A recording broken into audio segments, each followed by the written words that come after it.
It's your girl Angelica, and if you don't mind, I'm going to be monitoring the situation today with you and my convenience store alcopop. It is that kind of a day. I just feel like it's been really intense lately, and a lot has been happening. So let's get to it. I woke up this morning, I just knew nothing was going to be the same. Now, we've been covering the war in Iran, so we've already been worried. There's already a lot of stuff that's happening, but it wasn't until I woke up this morning and I realized that a whole bunch of oil and gas infrastructure got bombed all around the Gulf that I just realized, holy moly, we are living in a different world. The analogous situation I can think of would have been in 2020, in February 2020. I was still working, actually, cooking in a restaurant kitchen. The restaurant was called Hinoki and the Bird in Century City, Los Angeles. I was working there. I was a pastry chef and line cook. And one day I went into the restaurant and the whole restaurant was empty. Back in those days, because I was a professional cook, I really wasn't really paying that much attention to the news. So I heard about the whole COVID thing, but it was just like background. But somehow when I turned up for that shift and the entire restaurant was empty just about the whole night, that was when I knew how serious it was. And somewhere in my mind, I thought to myself, oh, gee, Angelica, nothing about the world is ever going to be the same again. And guess what? I was right. It wasn't long after that when I decided I got to get out of LA. And that's when I got back to Taipei and started my new life. Well, I'm not going anywhere. I'm staying in Taipei. But I'm telling you, I got that feeling again when I heard that the Ras Laffan gas facility, which is one of the largest gas facilities in the world, was bombed and was burning when I woke up this morning. Nothing is going to be the same again. Now, you should know that this is a retaliation.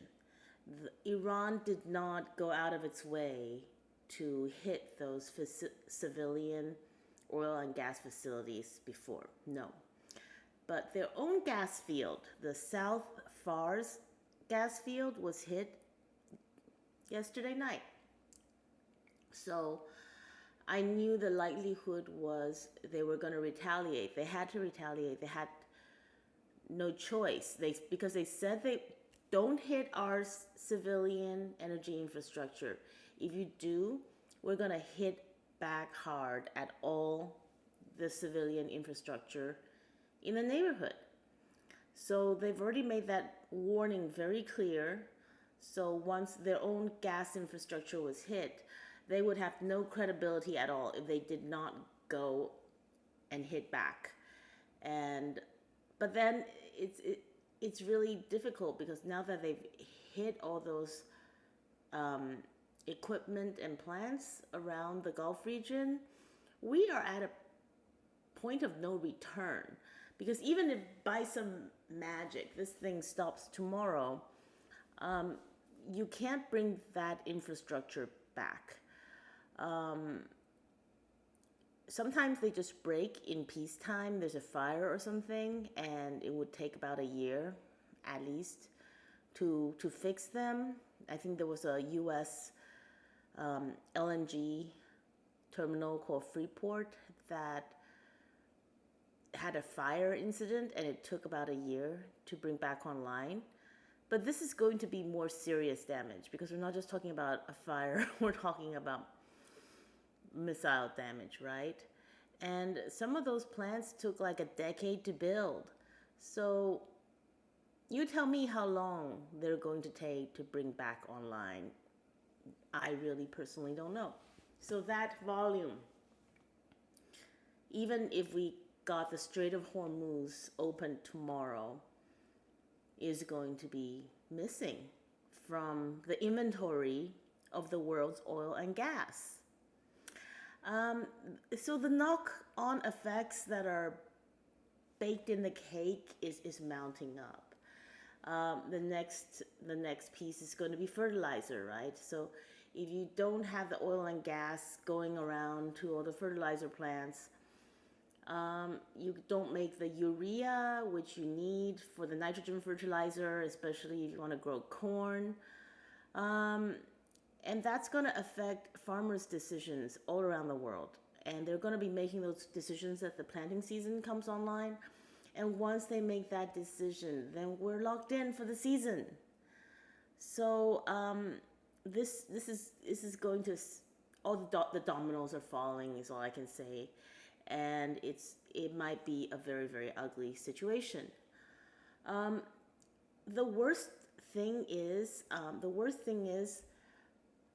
I don't think we've gotten to the place yet where we've stopped digging the hole. We're still actively digging the hole. I understand the strategy is called escalate to de-escalate. That's when you're like, well, if we can be crazier than the other mofos, then they'll back down. So we can't back down, so we have to be crazier than the other mofos. The problem is when you have two sides who decided their strategy is going to be escalate to de-escalate, um, then then there's just no end to how bad things can get, especially when you have something like energy, where the consequences are not contained to one particular location. It is going to go global. So this whole war, guys, this whole damn war has been me saying, okay, wow, X was terrible and stupid, but we know they won't do Y, right? Because if they do Y, then Iran is definitely going to do Z. And then X, Y, Z will just go boom, boom, boom. And rinse and repeat, really. It's been a series of red lines I feel like they couldn't possibly cross because it's too crazy. And then it just happens, all arriving on schedule over and over again. And at this point, I really don't know. I don't want to speculate. It can get really bad. There's a bunch of red lines still ahead of us, even as we've crossed a bunch of red lines. So even as we already know, the consequences of this war is going to be global. It's going to be irreversible, and it's going to last quite a while. I would say the consequences will definitely at this point last for years, even if we managed to calm everything down within months. So we'll know all that already, but it can always get worse, and I don't even want to speculate because it can get a lot worse. Let me give you some idea. You guys probably don't remember the OPEC oil crisis because it was a super duper long time ago. I don't remember it. I wasn't even alive. But just as somebody who pays attention to energy, it is legendary in terms of how it affected the world, in terms of how it was a nightmare that everybody still gives everybody the sweats decades later. The OPEC oil crisis of the 70s. And you know what that was? That was nothing compared to this. That was a bunch of sheikhs saying, hey, we get to turn the oil price up and down, and maybe we get to make a little bit more money. How about that? So it was always within their control. There was nothing kinetic destroying the equipment, and it was more like brinksmanship. Everything was totally reversible, and at the most affected time, like maybe 7% of the world's petroleum was affected, was taken off the market. 20% goes through the Strait of Hormuz, and the Strait of Hormuz, the last I checked, nothing's getting through. So now we have 20% affected. And when you have missiles going into gas facilities, you have MMBTUs getting taken off the market in a semi-permanent way.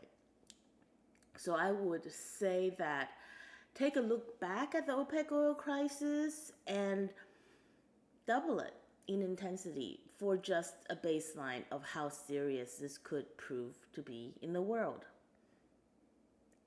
Tell me I'm wrong. Tell me why I would be wrong. Yeah, so this is basically the best case scenario we can think of for how this will turn out.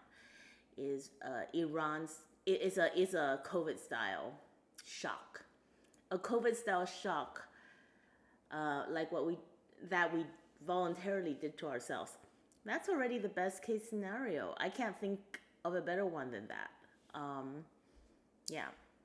So I think we're moving on to like what 20 days into this, and there's some things that are becoming quite obvious. First of all, I think the last time I did one of those monitoring the situation updates, we were still looking at drones and missiles, and the missiles especially seemed like, oh, they were at a permanently very low level. There were maybe like single-digit firings, but the drones were kind of holding up. Now I'm going to put this picture up on the screen, and you can see exactly what's going on. We saw a very, very high spike in the initial phase when they had huge salvos of both drones and missiles. And that fell away really quickly. And there was a theory that, well, we were taking out Iranian launchers and destroying their depots. So that's why we are pushing their ability to launch these missiles and drones down to zero. But something happened at day 8 that was the low point, and you see that the drones really recovered by a lot, and even the missiles have started picking up again in the last few days, day 18 and 19. So now we need to come up with a different theory for why the firing rate went down so low and stay low. So I think it's not because they were getting attrited down to nothing.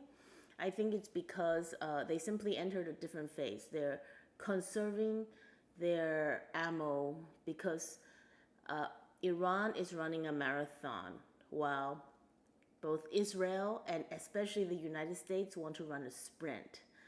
So it is Iran's intention to outlast the others. And I think if we go by this graph, it looks like they are going to be able to do that.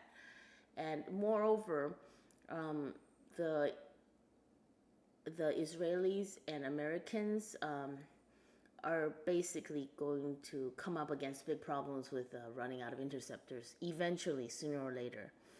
And if this graph holds out, I have a feeling even after they do that, Iran is going to be able to keep firing off more drones and maybe even more missiles. Yeah, we're gonna take a look at this defense analyst I really like. Her name is Patricia Marans. So this is her post: Iranian missile launches on the rise. After neutralizing at least 10 U.S. and allied radar systems, Iran has begun launching more missiles and drones, even under intense bombardment. This escalation shows no sign of slowing down. The launches are conducted via mobile units and silos, carefully deployed to avoid detection. I would describe this as an extremely complicated situation for the Americans, as there is no clear plan and arguably no way to formulate one. Both the seizures of the Strait of Hormuz and any invasion to seize enriched uranium are high-risk operations with low probabilities of success. This creates a defeatist pressure that cannot be resolved through rhetoric alone. Iran is currently refusing diplomatic engagement following the death of its leaders. The US and Israel have closed the diplomatic doors to this conflict without opening any others. I have a lot of time for Patty. She's an analyst from Brazil. If you're on Twitter, I definitely suggest that you follow her. I've tried to get her on the pod. I would love to have a conversation with her. But obviously, I'm sure she's very busy. Yeah, so I'm going to put up some pictures now of the Strait of Hormuz. That was another question that wasn't entirely settled the last time I did a monitoring the situation video. Is the Strait of Hormuz going to end up continuing to be closed? And you can see what's happening on this graph I'm going to put out, that ship transit through the Strait of Hormuz have come to a near halt. So we're talking definitely single-digit cargoes going through. And now I'm going to put up another picture. I've gotten more organized now with my pictures. Instead of just talking about whatever and then having to scoot around looking for pictures, I have them all lined up in a file already. So I'm looking at them now. I can talk about them in order. And hopefully this video will be a lot quicker for me to edit than usual.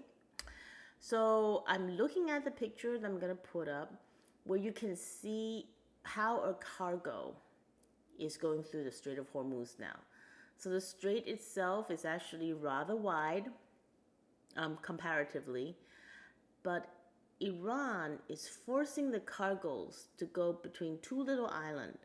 One is called Keshem Island and the other one is called Larak Island.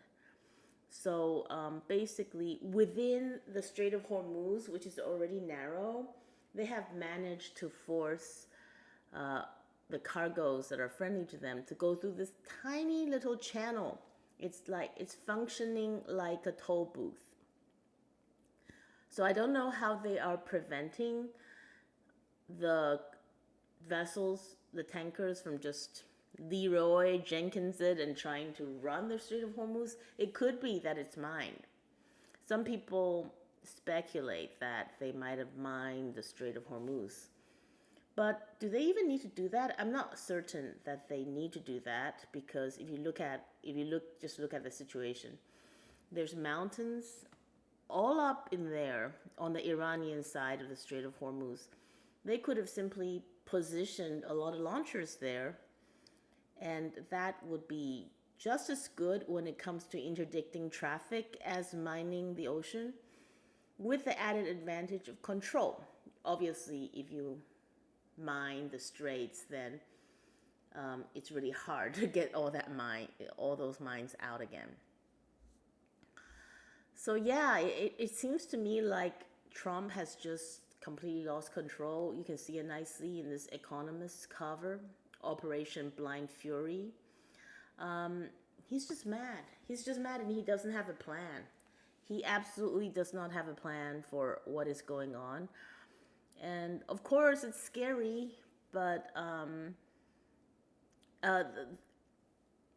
he just didn't think about this. I don't think. I think the general consensus is he was coming off a high from Venezuela, and he just Dunning-Krugered it. He felt like something would work out, and this is nothing. And obviously, his advisors, especially any Israeli advisors, might have given him a big push, because for the Americans and Israelis, their incentives are not completely aligned. I don't even know if we need to go into it. It's obvious, right? For America, they need a clean win. For the Israelis, it can be messy. As long as they hurt Iran, that's all that matters, because for them, they're trying to get stronger within the region and get Iran to be weaker. So any kind of chaos, that's fine by them. Yeah. So a lot has happened, and I feel like just between the last update and this one, just between the last couple of days, actually, so much has happened that was unfortunate. Larijani died, was killed, I should say. And one of the really good wrap-ups came from a guy named Balaji. Again, he's on Twitter, and actually I've met him. He has a podcast. I actually met him and recorded a podcast with him in this Malaysia development where he's trying to start something he called a network state. Anyhow, that's not important. I don't agree with Balaji on everything, but I do think he is a good analyst, a creative analyst, and somebody who can see around the corners because he's pretty good at taking things into account and not being trapped by conventional thinking. So I'm gonna read something that I feel like is pretty right on. I would say Balaji's latest predictions are really in line with my thinking. So this was written after the oil and gas infrastructure attacks that happened today. So Balaji, I'm reading his post now. I'm going to make some obvious points. Blowing up all the oil infrastructure in the Middle East is an insane idea and may well result in a global economic crash and humanitarian crisis unrivaled in the lives of those now living. We are talking about the price of everything everywhere rising from food to gas at a moment when inflation was already high. All of that will be laid at the feet of the authors of this war. 2. The anti-belllum status quo of February 27, 2026 was just not that bad, but we are unlikely to return to it. Expect indefinite long-term ongoing disruptions to everything out of the Middle East. 3. Also assume tech financing crashes in the indefinite future. The genius plan to get Gulf states caught up in the crossfire has incinerated much of the funding for the LPs, for data centers, for IPOs. Anyone in tech who supported this war may soon learn the meaning of force majeure as funding gets yanked. 4. Many capital allocators will instead be allocating much further down Maslow's hierarchy of needs towards useful basic things like food and energy. 5. It is fortunate that all those progressives yelled about the climate crisis. Yes, their reasoning about the timelines was wrong and much of the money was wasted in graft. But the result was right. We needed energy independence from the Middle East pronto. It is also fortunate that Elon and China autistically took climate seriously. Now they're going to need to ship 1 billion solar panels, electric vehicles, batteries, nuclear power plants, and the like to get everybody off oil immediately. 6. It's not just the oil and gas problem, of course. It's also a fertilizer problem and a chemical precursors problem.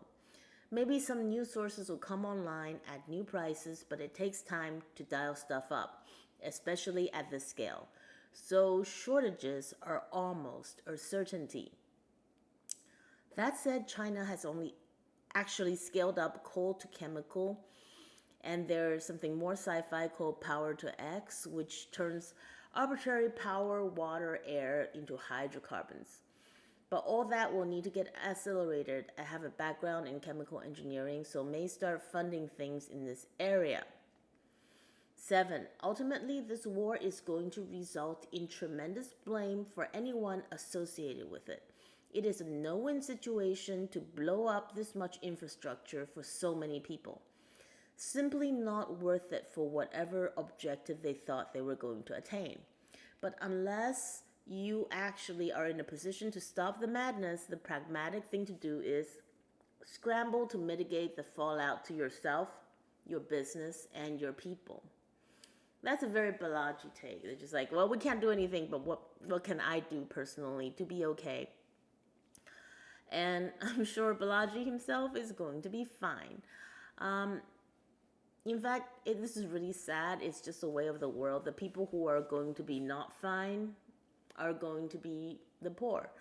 And we're already seeing some lines for gas, I believe in Laos, I think in Thailand. So those are going to be the countries suffering first. Pakistan, the Asian countries that really need the liquefied natural gas but don't have a lot of money. Actually, a lot of people ask me, oh, Angelica, oh, Taiwan, oh my God, you're so dependent on LNGs. Oh my God, you guys are going to suffer.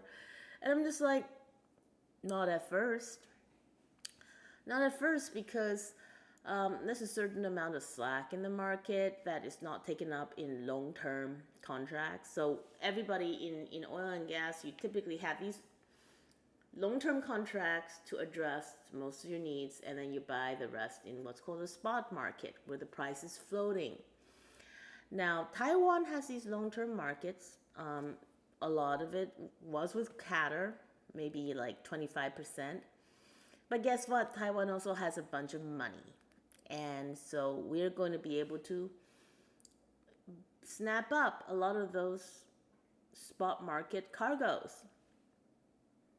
And so, of course, is that ideal? No, because it's going to be very expensive, very inefficient. In the long run, it'll still be a problem. But in the short run, it's not going to be as catastrophic as it is for the poorer countries where they're already queuing up for gas, right? That's really harsh, but that is also the way of the world. Okay, I want to take a little bit of time to talk about the death of Larijani, Iran's leader, Larijani. And we just heard it was announced that, yeah, Israel took him out, and it was one of those things where he was at his son or his daughter's house, I forgot. And so he was taken out with a bunch of his relatives and his bodyguards, and maybe about 100 civilians also died. So that is, of course, terribly sad. So that's my dog. That's my dog, Afu. She's just like angry at her toy for some reason. Anyhow, so I would say I'm personally sad. I'm personally saddened. I never thought I'd say this, because weeks ago I thought, like everybody else, that the IRGC guys are horrible, evil. They hated women. They killed people for fun. They were awful. They were rapists, whatever, and they were brutes. They were greedy. You just realize so much of what we hear is propaganda. I'm not saying that it's a bed of roses to live in Iran. I'm not saying I personally would have loved living in a theocratic regime. But I think those leaders, as individuals, as scholars, they're better. They're better than American leaders. They are more intelligent. They are probably just better as people. Ali Larijani himself was a philosopher. He was a mathematician, and he wrote about the mathematical method in Kant's philosophy.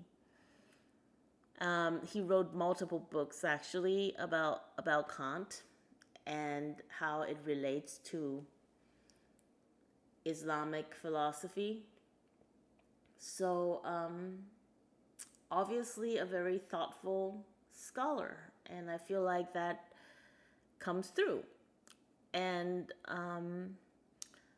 it makes me sad that the propaganda is so effective that you can basically make the whole world believe, at least until very recently, that the Iranian leadership are just a bunch of totally irredeemable, evil villains. And I don't think that's true at all. I think obviously their way of thinking is very different from ours. And maybe they're incorrect in some ways. Maybe they were too attached to their religious precept. That's a possibility. But I don't think they're bad people. And I think the idea that they're so bad that it justifies bombing Iran back to the Stone Age so that they can be overthrown and the Iranians can have democracy, that is highly problematic. And it is also highly, like, how would you like it somebody did to you, right? Okay, America, yeah, sure, that's a democratic country, but it's also highly divided. I bet if some aliens came by, they could find a whole bunch of Americans who really just hate Trump and think that it would be a good thing for him to be overthrown. Would that be a good thing for him to be overthrown by bombing America, right? I don't think most Americans would agree with it. So yeah, and by the way, it's really, if you look at the religious structure of the Iranians, it's just counterproductive to keep assassinating their leaders. They're Shia, okay? So let me tell you a little bit about what I learned last year during the 12th Day War about Shia Islam. So Shia Islam is different from Sunni Islam in that they really venerate and elevate a figure called Hussein. Hussein is a son-in-law of Muhammad. And the key event in his life was when he died at the Battle of Karbala. At the Battle of Karbala, he and his followers were up against this group who was the bad guys. And they basically said to Hussein, we just want you to bend the knee in front of us and we'll let you live. And Hussein basically decided not to do that. He held out for a long time, and then he basically just rode off on his horse and to face off against the bad guys. And he was killed. There was no miracle. It does feel very Christian in terms of the willingness to sacrifice, but there was no magical resurrection. That you can argue that eventually he was avenged, but it was like decades later, and while the group that killed him was brought down low, I'm not even super certain if the people who killed Hussein were personally punished. I'm not too sure, but that's not the point. What I am sure is it's about his sacrifice. It's about standing up in the face of persecution and making sure that you do your best to stand up for justice, even if it doesn't lead to physical victory, it still leads to spiritual victory. So it valorizes, actually, Shia Islam valorizes suffering and resistance, and it expects persecution. So by persecuting the Iranians and taking out the leaders, the America and Israel is stepping into the role of the bad guys. And they're acting on this very, very crude mental model of, if we just decapitate the IRGC enough times, eventually we're going to come up against somebody who's soft, who's going to bend the knee. We're going to come up against Adelcy Rodriguez, and then we can just simply make a deal then. No, that's not going to happen. In fact, you're just going to end up killing people who are relatively moderate and elevating people who are more and more hardliners. Imagine taking a leadership position in a Shia theocracy at a time like this, right? If you're considered for the role, if you agree to take the role, you're going to be a true believer. So tell me, how are you going to get somebody who's more capable of making a deal with you? Honestly, you're not. And yeah, so I have no idea if they even thought this through. I'm going to put this picture of Hussein up. You can see that he's riding on a horse. He's riding to his death at Karbala in this picture. You can see he's almost turning into a beam of light. So it's really difficult not to think of Hussein when one Iranian leader after another just seem to be refusing to take the basic OPSEC precautions, right? And that's the way they designed their organization, to continue to function even as they lose their lives. So what's going to come next? I would say that of all the stupid things that could happen that I thought was impossible, boots on the ground was one of them. Now, I don't think it's impossible. And but before we do boots on the ground, let's just do a reality check. This is a map of Vietnam superimposed on Iran. And you can see how big Iran is compared to Vietnam. So if we're really going to do boots on the ground, we are talking about needing millions of men.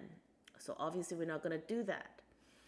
I think what we want to do is a limited strike, but even that seems incredibly foolish. There's this idea of taking Karg Island.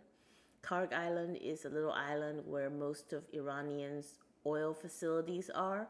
So the idea is we can take that island and take their oil processing facilities hostage. Well, I think if we do that, there will be consequences.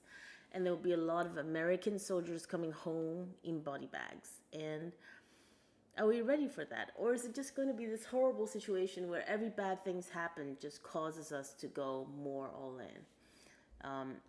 That is something to really worry about. And I really don't understand why we're trying to do this. It doesn't really make any sense, because it's almost like, from a geopolitical point of view, it almost seems like malpractice. Because the whole idea of the United States is that we're acting as an offshore balancer, right? That's the realist geopolitics speak for somebody who's not of the region but have interest in the region. The idea is you make sure that not one person gets so powerful in that region that everybody else will have to bow down to them, and they get so powerful that they might push your interests out. Some people say, oh, Israel's too small to be the regional hegemon. But if Iran goes down, I'm asking you, what is a second power in that region that can stand up to Israel? I think that small as Israel is, if Iran goes down, even if America also withdraws from the Middle East, there's not going to be a second power that can bully Israel in the Middle East. Because even though Israel doesn't have that many people and small when it comes to size, it's very high tech, and it also have nuclear weapons. Yeah. So if Iran gets knocked out, I think there's a case to be made that Israel would be the regional hegemon. You tell me, who would be the regional hegemon if not Israel, right? Yeah. So we're in a very, very awkward situation. Israel has been really escalatory, more escalatory than the Americans, I think. If you're going to ask me to guess, just from what Donald Trump said, they've not only been like dragging us into every escalation, probably we wouldn't even have gotten into the war at all without them. They probably gassed him up, told him, this is the opportunity of a lifetime. Oh my God, we could decapitate the leaders and they'll fold like a house of cards. It was not how it worked out at all. So it's like, for Israel, it actually makes sense to escalate, because even if they take some damage themselves, it's worth it. Because the more they escalate, the more they can get the United States more deeply mired in the war. And they want the United States to be so mired in the war that they can't get out without wearing a really ugly defeat. And therefore, the United States will have to put more and more resources into this war.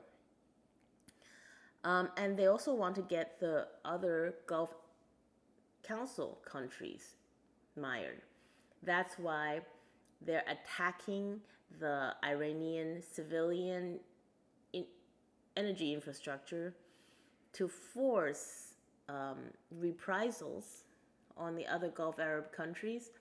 And they're trying to get all the Gulf Arab countries on their side against Iran. And it looks like they're having some success in that happening. People often have this mistaken idea that, oh, Israel's surrounded by the Arab countries and they all hate Israel. That's not actually true. Yes, they're surrounded by Muslim countries, but the Muslim countries are not united against Israel because it's a Jewish country. In fact, I think they're all lined up against Iran in this case. Like, nobody's really said anything official to condemn Israel and America. You can understand the Gulf monarchies as being client states of America. I think they do have some agency. I don't think they're complete proxies, but I think it's very hard for them to be independent of the United States, and it's what I call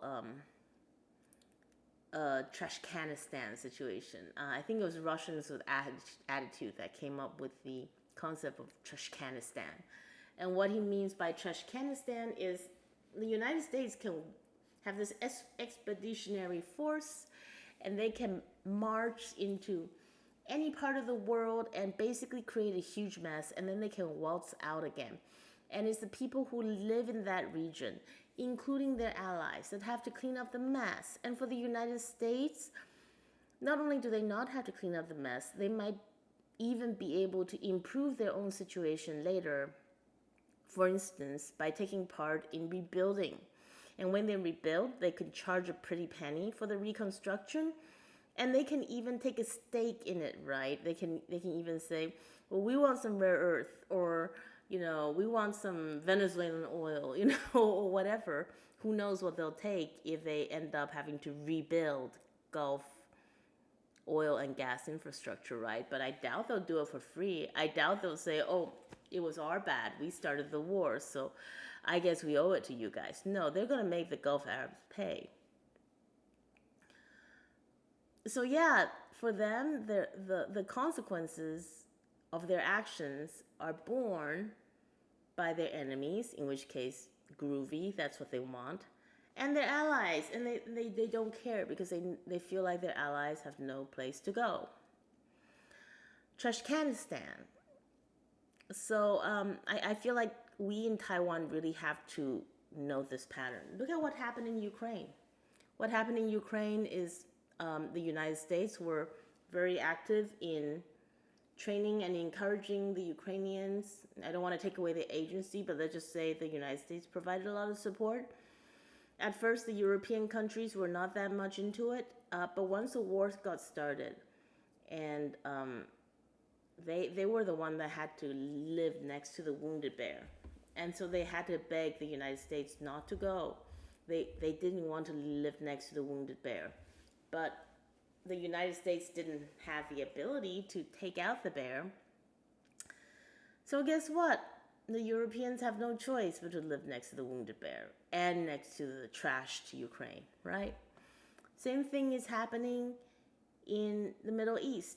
The United States went in with Israel, and they caused Iran to become a huge problem, right? Now the Gulf Arab states are saying, well, you can't just leave now. You have to finish Iran off. But eventually, that's America's choice. If America decided that they're going to leave, what are the Gulf Arab states going to do? Are they going to be able to finish Iran off themselves? Obviously not. Obviously not. Funny statistics I heard is that the Gulf Arab states, they spend so much money on American defense, on kit, like F-35s and stuff. I believe the Saudi defense budget is 10 times that of Iran's defense budget. But guess what? They're not really, in the case of a fight, they have to rely on the Americans to actually be their defense. And if the Americans are leaving them defenseless, there's nothing they can do about it. So that's something that I feel like Asian allies really have to pay attention to. If American actions, directly or indirectly, somehow causes a contingency a war to manifest in your neighborhood. Do not expect that they will stick around to ensure victory. They can always pull up stakes and go home. And whatever mess is in your front porch is your problem. You've allowed your neighborhood to turn into Trashcanistan. It's not America's problem, believe me. So yeah, those the 12 states, the Gulf states plus Jordan plus Egypt plus Turkey plus Azerbaijan. You gotta remember, they all sided with Turkey. So they all sided with Israel during the Gaza war, right? They might have made some nice noises, but Iran was really the only one who truly opposed Israel on Gaza. So they're going to have to figure out if they're going to continue to be vassals, or if they're going to manage to show some independence and some strategic action. But I haven't seen much evidence of that. I do not see them doing anything but being very passive while their region just slide into a worse and worse situation. Trashcanistan doctrine in action. The U.S. makes a mess, runs in, and then runs out. And they get to sell LNG at inflated prices. And their homeland is always safe. Nobody's going to affect the American homeland. A lot of people say to me, yeah, Angelica, Pax Americana is going to be over. I was listening to, I think, Vincent Gao. I'm a huge fan, by the way. He was saying 2026, the year that Pax Americana is finally over. Guess what? Americans are going to be fine after Pax Americana is over. Because they're going to have their homeland, and it's huge, and it's prosperous. And there's a saying in Chinese, even the starved camel is bigger than the horse. So even after the end of Pax Americana, America is still going to be fine, and there's still going to be a geopolitical fact on the ground that everybody has to deal with, and they might even be less scrupulous, more troublesome, more menacing after Pax Americana than before, when they had to at least keep up a front. So that's one more thing to be worried about. Are there no winners to this war? There is one definite winner. I would say that Russia is the big winner of the Iran war so far, and they're laughing. They're laughing because not only are sanctions getting dropped, America is encouraging India to buy gas and oil and gas from them. Europe is talking about, maybe it's time to normalize. And here's a headline: South Korea considering importing Russian oil naphtha. It's going to happen. I bet you it's going to happen. The Russians have planned for this for a long time. Actually, for decades now, people have made fun of them for building pipelines to nowhere. They had all this pipeline network. They spent billions on it, building it up to Asia. And in some cases, they couldn't complete the pipelines. So, for instance, they would build the pipeline network all the way up to Vladivostok. How do you get the gas to South Korea, right? You still need to build a little bit through North Korea. They haven't done that because there hasn't been a deal. But guess what? It looks like South Korea is going to want a deal, because nobody's going to rely on an area that is as unstable as the Middle East for their energy needs after this. So South Korea and even Japan are probably going to snap up as much Russian gas as they can.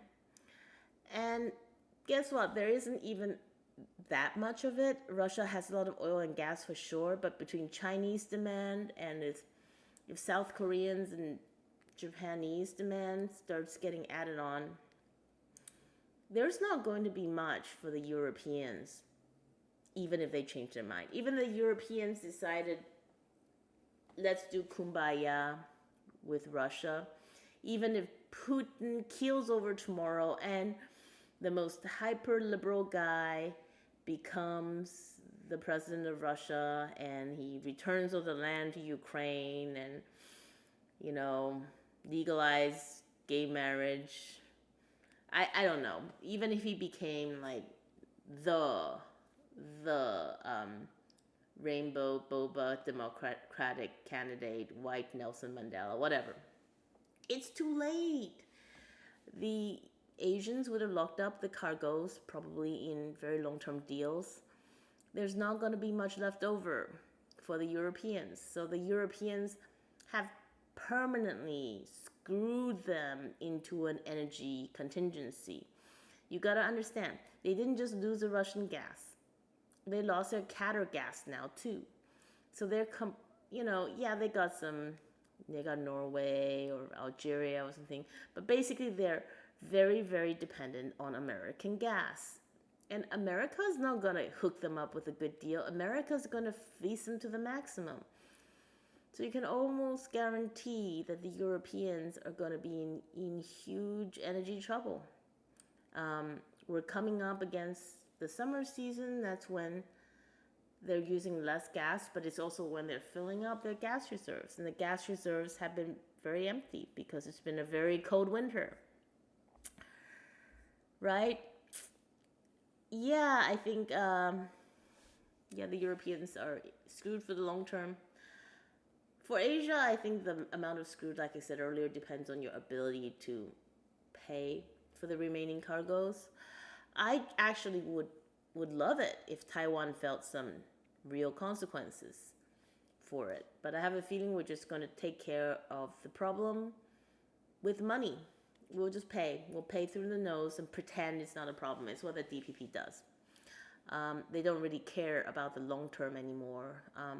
There's a new term to describe the DPP that's really gone viral. It's called loot and scoot. 侵略性撤退. So the idea is the gig is up. They understand that Taiwan, as an independently governed polity, has a use-by date on it. They're not trying to develop for the long term or defend it for the long term or anything. They're just like, okay, we have a certain amount of time and power. Let's try and do as much in terms of in terms of corruption as possible. Let's try and get as much money for our cronies as possible. Let's give away as much defense contracts as possible before the music stops. So basically, even people who are pro-DPP, I believe, are starting to realize, they're starting to become aware that something doesn't make sense. All the big defense deals that are stretched so far into the future when the stuff we bought previously never been delivered, that doesn't make sense. The green energy stuff that is so expensive but doesn't replace nuclear, it doesn't make sense. So none of this makes sense unless you realize that they're in a supermarket sweep situation. They have a certain amount of time and power. And whatever it is that they can divert into their own pockets, they can keep.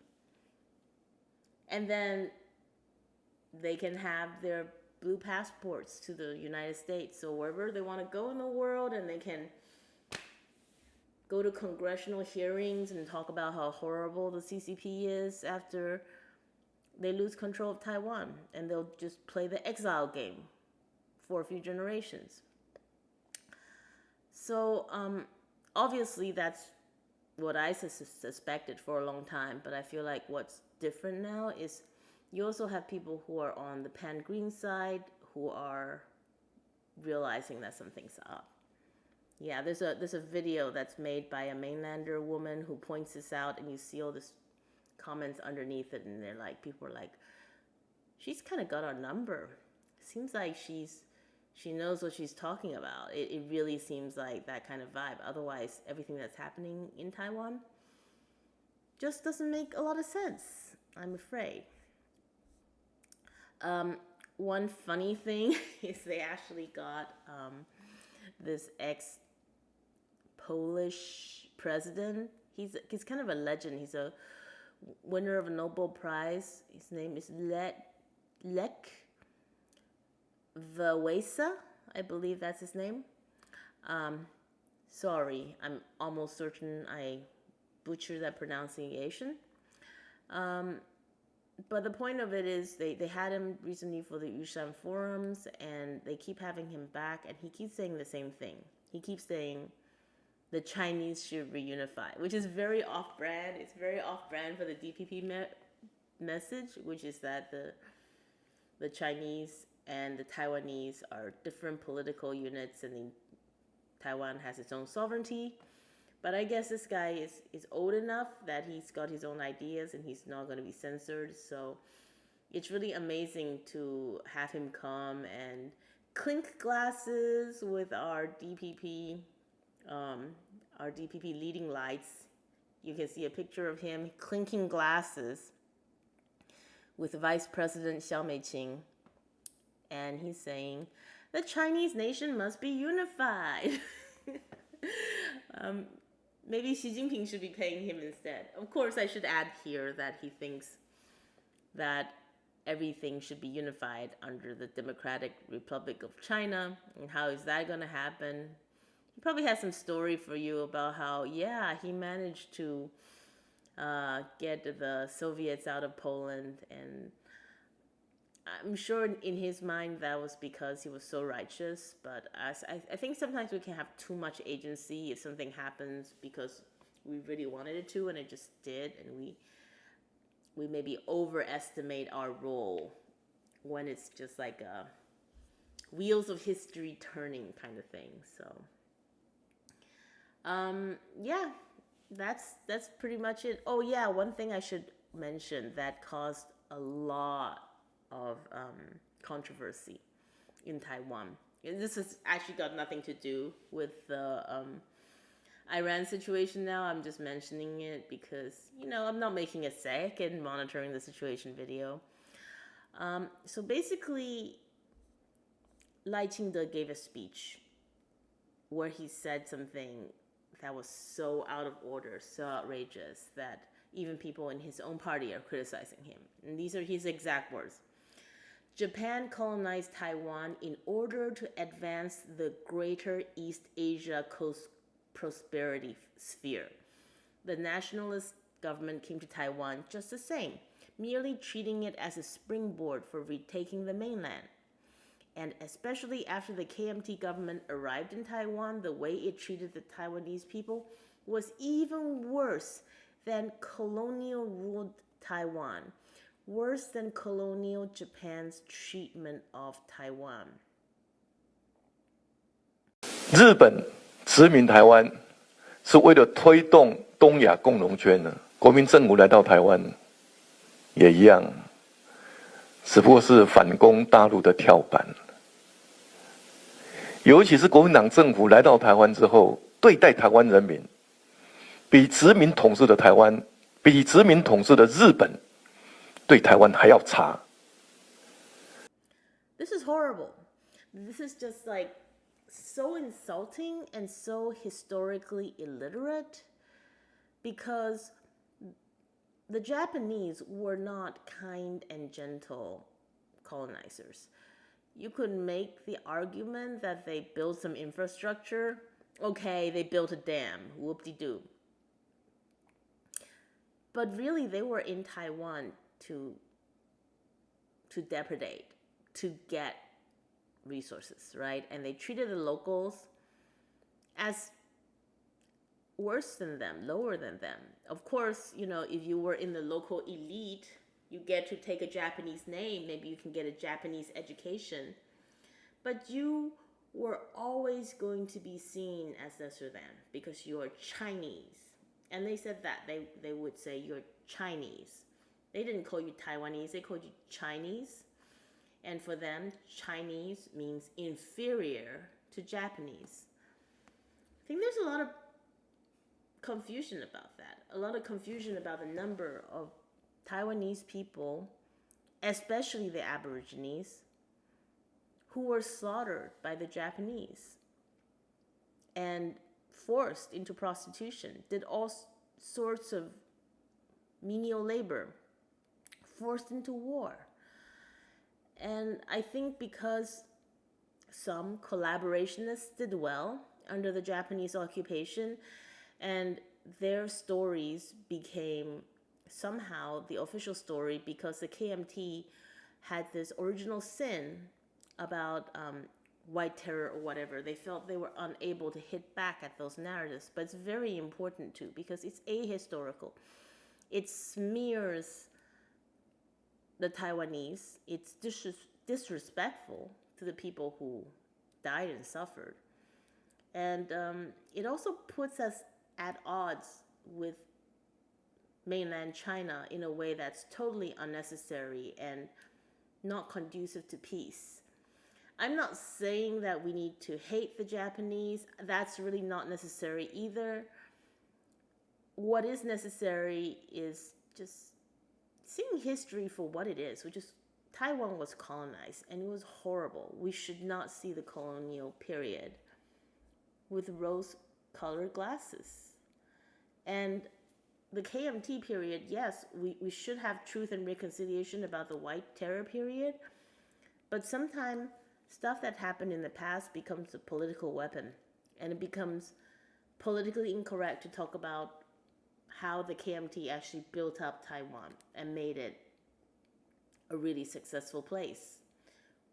For instance, a lot of people just think, oh yeah, TSMC is the fruit of democratic Taiwan. No, TSMC, that whole semiconductor ecosystem was fostered by the KMT, mostly during the authoritarian period.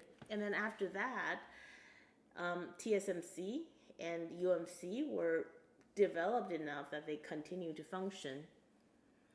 But it had nothing to do with the democratic period. And during the democratic period, we never managed to foster another industry as successfully as the semiconductor industry.